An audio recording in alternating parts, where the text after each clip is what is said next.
A swimming pool has a depth of 22 meter and area of 700 metre square. मुझे depth कितनी दे रखी है? H is equals to 22 metre, area is equals to 700 metre square. Calculate fractional change delta V upon V, मतलब that is a volumetric strain of water at the bottom of the swimming pool given that the bulk modulus of the water is 2.2 into 10 to the power 9 newton per metre square. G की value दे रखी है 10 metre per second square and density of water दे रखा है 1000 kilogram per metre cube. Means ये swimming pool है, इस स्विमिंग पूल में उसने डेप्थ कितनी दे रखी है? H is equals to 22 metre, okay. और डेंसिटी कितनी दे रखी है? Density rho is equals to है 1000 kilogram per metre cube. Bulk modulus दे रखा है that is capital K is equals to 2.10 to the power 9 newton per metre square. Gravity दे रखी है G is equals to 10 metre per second square. हम जानते हैं कि bulk modulus K is equals to होता है change in pressure upon volumetric strain.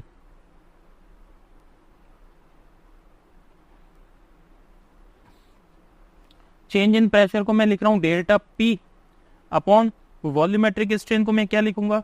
Negative delta V upon V, मतलब change in volume upon original volume. और ये negative sign क्यों आया? नेगेटिव साइन इसलिए आया क्योंकि सपोज मेरे पास ये एक कंटेनर है, इस कंटेनर के अंदर अगर मैं प्रेशर को इंक्रीज करूंगा, सपोज ये है मेरे पास पिस्टन, ये है मेरे पास सिलेंडर, इसके अंदर कोई फ्लूइड फिल है।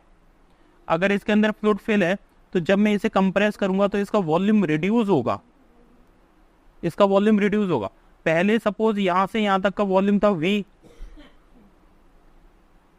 ये जो वॉल्यूम है डेट इज V1 बच गया अब मेरे पास, तो ये जो चेंज इन वॉल्यूम है that is delta V, right. तो वॉल्यूम क्या हुआ? वॉल्यूम मेरे पास रिड्यूस हुआ है, पहले V था अब वो V से V1 हुआ, तो वॉल्यूम मेरे पास रिड्यूस हुआ। वॉल्यूम रिड्यूस हुआ इसलिए चेंज इन वॉल्यूम मैंने कितना रख दिया? चेंज इन वॉल्यूम मैंने नेगेटिव ले लिया, राइट, क्योंकि डिक्रीज हुआ है। अगर ये इंक्रीज हुआ होता तो मैं इसे पॉजिटिव लेता, लेकिन प्रेशर इंक्रीज करने के साथ वॉल्यूम डिक्रीज हुआ है इसलिए मैंने इसे नेगेटिव लिया।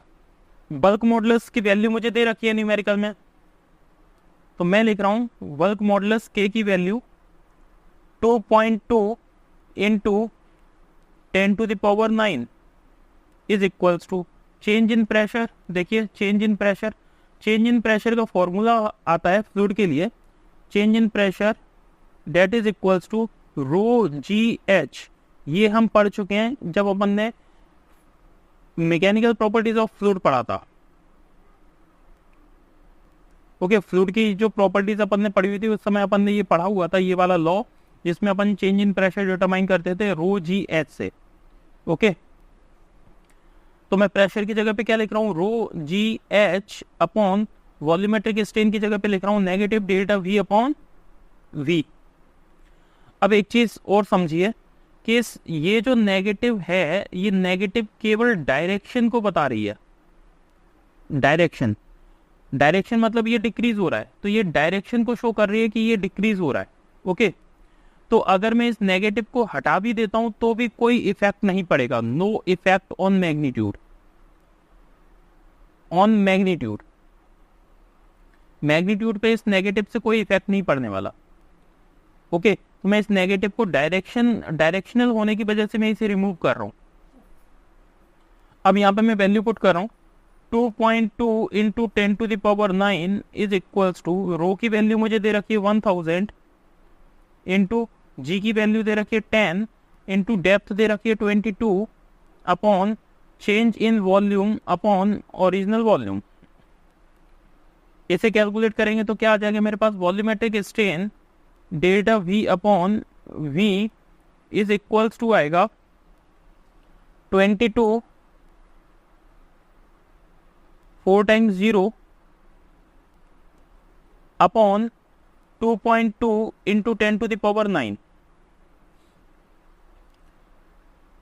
इसे हटाऊंगा तो ये आ जाएगा कितना, 10 टू द पावर 8।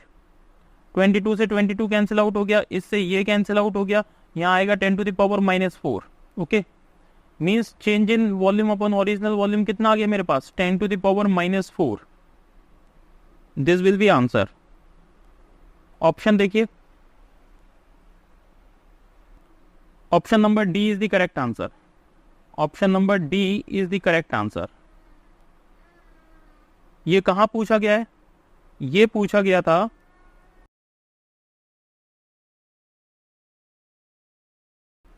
18/7/2022 के सेकंड शिफ्ट में, शिफ्ट सेकंड में ये क्वेश्चन पूछा गया है। ओके, ये इस एग्जाम में पूछा गया क्वेश्चन है। इसका आंसर है option number D. Thank you.